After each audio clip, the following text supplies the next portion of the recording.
Everyone, you all are watching Punjab Kesari. मैं हूं आपके साथ नमिता सचदेव और आज हमारे साथ बॉलीवुड के बहुत ही उम्दा कलाकार हैं। Is one of the finest actors in Bollywood, जिनको जब भी हम ऑन स्क्रीन देखते हैं ना, हमारे मुंह से एक ही शब्द निकलता है, मुझे लगता है स्पेशली मेरे, oh my god, only he could have pull it off in this way which he has done. Well, I am talking about legendary actor mister Paresh Rawal. Paresh sir, बहुत बहुत स्वागत है। मेरे लिए बड़े ऑनर की बात है कि आज मैं पंजाब केसरी पर आपके साथ बात करें। Welcome Thank you, sir. ji. Thank you so much. Thank you, ji. Hope you are all good and healthy. बिल्कुल सर, आप कैसे हैं? बस फसला ठीक है जी। तो सर 2003 में हंगामा आई, अब 2021 में हंगामा 2 की हम तैयारी कर रहे हैं इसे देखने की। तो आप राधे श्याम तिवारी में 2003 वाले और 2021 वाले में क्या चेंजेस देखते हैं, एक्सेप्ट फॉर द फिजिकली अगर बात करें? फिजिकली भी चेंजेस और अगल बगल में भी चेंजेस है। वहां पे शोमा जी थी, अभी यहाँ पे हॉट एंड हैपनिंग शिल्पा जी है, तो ये सबसे बड़ा चेंज है। ओके, वैसे हॉट एंड हैपनिंग की जहाँ पे आपने बात कही ना, एक चीज मैंने रियलाइज की ट्रेलर देखने के बाद कि इतनी हॉट सुंदर बीवी हो ना, तो वो भी बड़ा मुश्किल हो जाता है, परेशानी सबसे बड़ी हो जाती है उसमें ना। परेशानी हो जाती है, आपको इनसिक्योरिटी में जिंदगी बितानी पड़ती है, सब जगह आंखें घुमानी पड़ती है। और सच पूछो तो माने जिंदगी माने एकदम परेशानी में निकालनी पड़ती है। हर किसी को शक की नजरों से देखना पड़ता है। Exactly exactly. वैसे काम को लेकर अगर बात करते हैं तो हम आपको देख रहे हैं, आप लगातार चलते रहते हैं, इतना एनर्जी लेवल आप में रहता है, हर तरह का किरदार आप करते हैं। मैं जब मतलब अगर मैं पढ़ती भी हूँ आपके बारे में कुछ, हम देखते हैं आपने विदाउट ब्रेक काम किया sir since 1982 and that's really brilliant. बहुत कम एक्टर्स ऐसे हैं जिन्होंने कोई ब्रेक नहीं लिया, कोई सबैटिकल नहीं लिया और वो चलते चले जा रहे हैं। तो इस एनर्जी के पीछे की वजह क्या है सर, क्या सीक्रेट है इसका? आई थिंक देखिए, मेरी ट्रेनिंग थिएटर में हुई है और एक एक्टिंग की जो भूख रहती है, स्टार बनने की भूख नहीं, एक्टिंग की भूख है, अच्छे अच्छे किरदार करने की भूख है। तो वो मिलते गए, करते गए, और अब तो जमाना ये आ गया है, लास्ट करीब करीब यूं समझ लीजिए 10 साल से तो मैं कह सकता हूँ कि Hindi cinema is entered into a golden period. क्योंकि नए राइटर आए, नए डायरेक्टर आए, नए नए कलाकार आए, उनके साथ काम करना बहुत मजा आता है। ये हम उतने भाग्यशाली नहीं थे जब हम इंडस्ट्री में आए थे, तो ये मौका जो अब मिल रहा है तो इसको बिल्कुल हम पकड़ना चाहते हैं, इसको छोड़ना नहीं चाहते। तो ये अंदर की भूख और ये जो चैलेंजिंग रोल मिलते हैं, वो करने की जो बात है वो हमें जिंदा रखती है और काम करने के लिए भगाती है। एग्जैक्टली सही कहा आपने। 18 साल के बाद इतना इंतजार जो आप लोगों ने कराया, प्रियदर्शन सर ने, आपने और जो पूरी टीम है हंगामा की, तो दोबारा से कोलैबोरेशन जब हुआ तो मतलब क्या हंगामा के सेट के कुछ इंसिडेंट्स याद आए जो लोग नहीं जानते, शेयर करना चाहेंगे? हंगामा में तब जब हम पहली बार कर रहे थे तब तो इस किस्म का पहली बार मैं भी अटेम्प्ट कर रहा था कॉमेडी के अंदर। ऐसी कोई फैमिली एंटरटेनिंग कॉमेडी हमने की नहीं थी जो बिल्कुल क्लीन थी। उस वक्त नीरज वोरा साहब जो डायलॉग राइटर थे हेरा फेरी के, हंगामा के, वो भी थे, तभी हमारे साथ थे। तो उनके साथ भी इंटरेक्ट करने में मजा आता था। फिर अक्षय खन्ना जी, फिर रिमी सेन मैंने तो बहुत ही उम्दा कलाकार है। तो ये सब जो थे नए नए लोग थे, यंग लोग थे। और वो भी ऑलमोस्ट वन शेड्यूल के अंदर हमने खत्म की थी फिल्म मद्रास के अंदर। तो वैसे कोई खास उसकी कोई ऐसा इंसिडेंट तो याद नहीं है, लेकिन ये फिल्म हंसते खेलते खत्म हो गई थी। हमको पता भी नहीं चला था कब फिल्म शुरू हुई कब खत्म हो गई। एक तो कॉमेडी फिल्म जब आप करते हैं तो माहौल भी अच्छा होता है, और प्रियदर्शन जी के सेट के ऊपर कोई टेंशन नहीं होता है, बिल्कुल मस्ती होती है, टेंशन फ्री माहौल होता है। तो ये प्लस पॉइंट था हमारे लिए। अच्छा, प्रियदर्शन सर की एक बात मुझे लाइक हमेशा से याद रहती है कि वो अपने एक्टर्स को भगाते बहुत हैं फिल्मों में। जी जी, बिल्कुल भगाते रहते हैं। या वो बात तो सही है। माने उनकी वो जो होता है ना, डलनेस नहीं होती उनकी हाँ, फिल्मों में।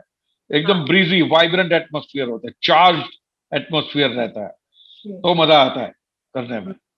एब्सोल्युटली। जैसे आपने सिनेमा की बात कही ना कि सिनेमा काफी बदल चुका है, हम देखते हैं कि जब आप लोगों ने शुरुआत की थी अपने वक्त में तो काफी चेंजेस थे, उतनी सुविधाएं नहीं हुआ करती थी, अभी सब कुछ एडवांस हो चुका है, बहुत सारी चीजें ऐड ऑन हो चुकी हैं। सो आप अपने शुरुआती दिनों के बारे में किन बातों को याद करते हैं सबसे ज्यादा?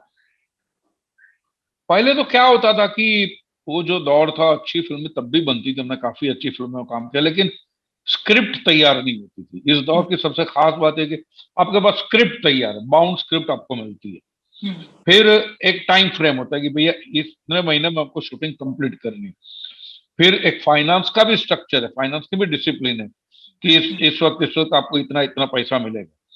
फिर जो अभी के जितने भी स्टार है, पहले के भी जो स्टार थे, वो सब समझिए आप, अगर अक्षय कुमार के साथ काम कर रहे हैं तो 7 बजे की शिफ्ट है तो अक्षय कुमार 6:30 बजे आ जाए, और वो काम करने के लिए आए हैं, गप्पे लगाने के लिए नहीं आए। अगर कोई गप्पे लगाते बोलते चलो यार खड़े हो जाओ, काम करो, काम करना है। तो इस किस्म का माहौल हो गया जो वर्क ओरिएंटेड और करियर ओरिएंटेड फोकस काम करते हैं, प्रोड्यूसर फ्रेंडली सारी चीजें हो गई। तो इसका असर फिल्मों में भी दिखता है आपको, ये पॉजिटिव एनर्जी आपको फिल्मों में भी दिखती है। तो ये सबसे बड़ा फायदा हुआ है इंडस्ट्री को इस वर्क कल्चर से। So since you have worked in cult classics of Bollywood, इतनी सारी फिल्मों में आपने काम किया, हम गिनते गिनते थक जाएंगे लेकिन नाम खत्म नहीं होंगे। हंगामा वाज वन ऑफ देम, अपने वक्त की कल्ट रही है ये। तो मैं जानना चाहूंगी कि लाइक एज एन एक्टर जब आप अपनी फिल्मों को चूज करते हैं तो आपकी क्या अप्रोच रहती है सर? अपन तो पहले स्क्रिप्ट अच्छी होनी चाहिए। अगर स्क्रिप्ट आपको लगे अगर 19-20 लगे तो डायरेक्टर अच्छा होना चाहिए। अच्छा। डायरेक्टर भी आपको ये लगा कि भैया डायरेक्टर ठीक ठाक है, चलो हंसते खेलते काम निकाल लेंगे हम लोग, तो फिर प्रोड्यूसर अच्छा होना चाहिए, क्योंकि प्रोड्यूसर को फिल्म रिलीज करनी, आपकी मेहनत, डायरेक्टर की मेहनत जाया नहीं होनी चाहिए। और ये तीनों में भी अगर दम नहीं तो फिर पैसे अच्छे होने चाहिए। ये तो बेस्ट। तो सर अगर बात करते हैं आपके किरदारों की ना, इतने सारे वेरिड रोल्स आपने प्ले किए हैं, so what is like your process of like preparing for your characters? कैसे आप अपने कैरेक्टर्स में एकदम चले जाते हो, मतलब हमें लगता ही नहीं कि हम किसी और को देख रहे हैं, बिल्कुल आप ही को देख आई रहे हैं? Think that is because of my theatre training. और मैं समझता हूँ कि जो भी कैरेक्टर है उसको मैं ऐसा हुलिया दूं या उसको ऐसा बनाऊं कि लोगों को ये लगे कि ये आदमी हमने कहीं ना कहीं देखा हुआ है। ये आदमी बिल्कुल एलियन ना लगे आपको, आपको लगे कि इस आदमी को मैंने मेरी सोसाइटी में देखा हुआ या बस स्टैंड पे देखा होगा, आम जिंदगी में आप उसके साथ रिलेट कर सको। कनेक्ट कर पाए। ऐसा इंसान बनाना चाहिए, ऐसा कैरेक्टर बनाना चाहिए। तो ये मेरी कोशिश रहती है। ऑफ कोर्स उसके अंदर, मटेरियल के अंदर भी उतना दम होना चाहिए, जगह होनी चाहिए, एक स्कोप होना चाहिए। तो फिर राइटर के साथ बैठ के आप स्कोप क्रिएट कर लेते हो या डायरेक्टर के साथ बैठ के कर लेते हो काम। लेकिन मेरी कोशिश ये रहती है कि उसको बिलीवेबल हुलिया दूं, यस एब्सोल्युटली। इसको आप रिलेट कर सको, ऐसा मैं हुलिया दूं, ऐसा कैरेक्टराइजेशन दूं। ये मेरी कोशिश रहती है। तो अपना आपने इतनी सारी फिल्में की हैं, कौन सी आपकी ऐसी फिल्म है जो आप बार बार देखना पसंद करते हो? सरदार पटेल नाम की फिल्म है। यस, हाँ जी। फिर ओए लक्की लक्की ओए है। फिर रोड टू संगम नाम की एक फिल्म है, छोटी सी फिल्म है। हेरा फेरी तो आपको सही। आवारा पागल दीवाना भी मुझे बहुत पसंद वेरी नाइस मूवी। है। हाँ, it's a very fantastic movie. फिर मालामाल वीकली, हाँ। मुंबई मेरी जान, ये अलग किस्म की फिल्म है। Sanju for that matter. हाँ, ये सब अलग अलग किस्म की फिल्में हैं, तो मजा आता है मुझे देखने में।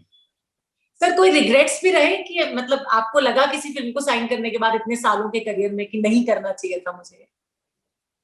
नहीं, देखिए गलतियां ही हमें सिखाती है। हम्म। मैं जो जो भी हूँ सम टोटल हूँ मेरी गलतियों का, और मैंने जो गलतियां नहीं की है उसका। अगर उसमें मैं गलती निकाल दूंगा तो फिर मैं मेरे में से खुद को ही निकाल रहा हूँ। तो रिग्रेट तो काफी सिखाता है। जो सक्सेस नहीं सिखाती वो फेलियर सिखाता है। Failure is the biggest teacher. सही बोला आपने। अभी आज के वक्त में आपको लगता है कि फियर ऑफ सर्वाइवल जो है वो काफी ज्यादा है as we compare it to previous times, पहले के वक्त से ज्यादा हो गया? रिगार्ड रिगार्ड टू कंपटीशन भी बढ़ गया है, नए नए एक्टर्स भी आ गए और अभी सरवाइव करना मुझे लगता है इंडस्ट्री में कहीं ना कहीं मुश्किल ज्यादा हो नहीं, नहीं, मैं समझता हूँ देखिए कंपटीशन तो बढ़ गया आपको, लेकिन एवेन्यूज भी बढ़ गए हैं ना। गया। हम्म। पहले तो एक फिल्म होती थी, अब तो ओटीटी भी है, अब तो सैटेलाइट भी है, काफी सारी चीजें हैं। अभी तो शॉर्ट फिल्में भी बनती है, मोबाइल के ऊपर भी फिल्में बनाते, तो ढेर सारे एवेन्यूज खुले हुए हैं। लेकिन एक बात है कि अब जो पहले जो स्टार बनते थे उनका एक स्टारडम का एक ड्यूरेशन लंबा रहता था। अभी के स्टारडम का ड्यूरेशन इतना लंबा नहीं रहे। हम्म। आपने देखा कि राजेश खन्ना साहब आए थे, वो एक वक्त था। Yes, फिर एक अमिताभ बच्चन साहब आए, हाँ। फिर शाहरुख भाई आए, आमिर आए, सलमान आए। अभी के जो स्टार बनेंगे हैं, उसको ड्यूरेशन लंबा रखने के, लंबे अरसे तक उनके लिए स्टार बने रहना थोड़ा कठिन इसके लिए हो जाएगा, क्योंकि कोई ना कोई ओटीटी पे अच्छा काम कर जाए तो उसका बोलबाला हो जाता है। तो इसके लिए आपको अच्छा काम सतत बिल्कुल करना पड़ेगा। क्योंकि आज के वक्त में सर आप कितना मानते हैं कि स्टारडम की डेफिनेशन बदल गई है due to lot of mediums are there, social media is one, OTT platform. या बस स्टारडम अगर ओटीटी की वजह से एक फायदा ये होगा कि अगर आपका स्टार एक्टिंग नहीं करेगा तो लोग उठा के फेंक देंगे। ये तो बात सही है। आपके स्टार को एक्टिंग करनी पड़ेगी। अब कोई जेस्चर से या मैनरिज्म से काम नहीं चलेगा। लोगों के टेस्ट ने बता दिया है। ये जो 1.5-2 साल में जो लॉकडाउन के अंदर ये जो ओटीटी की जो राइस प्लेट खाई है लोगों ने, अलग अलग किस्म के डिशेज, तो लोगों का टेस्ट बिल्कुल बदला है और अच्छे के लिए बदला है, मैं ये समझता हूँ। हंगामा 2 में सर मिजान है आपके साथ, काफी छोटे हैं आपसे उम्र में, तो मैं जानना चाहूंगी यंगस्टर्स के साथ जब आप काम करते हैं तो किस तरह का एंथुजियास्टिक वो माहौल होता है या किस तरह का मोटिवेशन मिलता है उनके साथ काम करने? नहीं कहा कि वो लोग बड़े फोकस है, जैसा मैंने बताया, करियर ओरिएंटेड लोग हैं, कोई हैंकी पैंकी बात नहीं करते हैं और सुलझे हुए हैं, बैलेंस है। दूसरी बात है कि मिजान के वालिद जावेद जाफरी साहब, वो भी काफी स्ट्रगल किए, उन्होंने इंडस्ट्री के अंदर काफी नाम बनाया। Again a hugely talented person, तो उनसे भी गाइडेंस मिला है, उनको मिला होगा, 100% एडवाइस मिली होगी। और ये मिजान बहुत सुलझा हुआ लड़का है, बहुत मीठा लड़का है, और मैं ये दावे के साथ कह सकता हूँ मिजान साहब लंबे अरसे तक हिंदी सिनेमा में रहने वाले। Definitely yes, we have seen that in the trailer, से पहले भी हम उनको देख चुके हैं फिल्म में काम हुआ। आपने सीरियस रोल्स किए हैं, ट्रैजिक रोल्स किए हैं, कॉमेडी आपने किया है, ग्रे शेड्स आपने किया है, बहुत सारे किरदार आपने किए हैं। कोई ऐसा किरदार है जो छूट गया, आपको लगता है कि आपको करना है वो? वैसे तो ऐसे कोई किरदार तो वैसे नहीं है, लेकिन मुझे अच्छे अच्छे रोल करने, चैलेंजिंग रोल करने, जो अपने आप को मैं चैलेंज कर सकूं एज एन एक्टर, उस किस्म के रोल करने हैं। और मुझे लगता है वो मैं कर पाऊंगा क्योंकि राइटर बड़े अच्छे आ रहे हैं हमारी इंडस्ट्री में। अभी जरा मजा आ रहा है। पहले क्या था, फॉरेन की फिल्में चोरी करके दिखाते थे, अब वो चोरी बंद हो गई है हमारी, क्योंकि अभी वो लोग केस ठोक देते, इसलिए अब हमको हमारी कहानियां निकालनी पड़ रही है, बट तो वो अच्छा हो गया है। आजकल सर साउथ की रीमेक्स बहुत बन रही है यहाँ पे। साउथ की रीमेक, हाँ, बस साउथ वालों को भी अपनी कहानियां लेकर आते हैं। जैसे अभी एक बनाई है सुराराई पुत्तुरु करके, जो ब्रिलियंट फिल्म तमिल, जिसमें मैंने भी काम किया है, बड़ी ब्रिलियंट कहानी है। सब अपनी अपनी जमीन से जुड़ा हुआ, अपने हिंदुस्तानियत वाला, जज्बे वाला जो कहानियां है, वो आ रही है धीरे धीरे। और हमारे देश में कितनी सारी कहानियां, इतने सारे लैंग्वेजेस, इतना सारा लिटरेचर, हम क्यों उनकी कहानियों के पीछे भागते थे, मुझे हमेशा ताज्जुब होता था।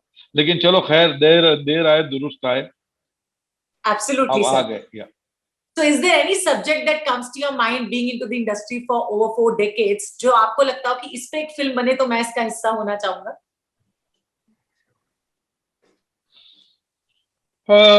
ऐसे फिलहाल अभी तो कोई दिमाग में नहीं आ रहा है, लेकिन ऐसे डेफिनेटली कोई ना कोई तो होगा ही, क्योंकि हम चाहते हैं कि इसके ऊपर तो फिल्म बननी चाहिए थी। या लुकिंग फॉरवर्ड फॉर हंगामा 2, और इसके बाद आई एम श्योर आप हमें हेरा फेरी करते हुए एक बार फिर से नजर आएंगे। Thank you so much for your wishes. Thank you so much. Thank you so much sir for giving your precious time. Okay जी, बाय बाय।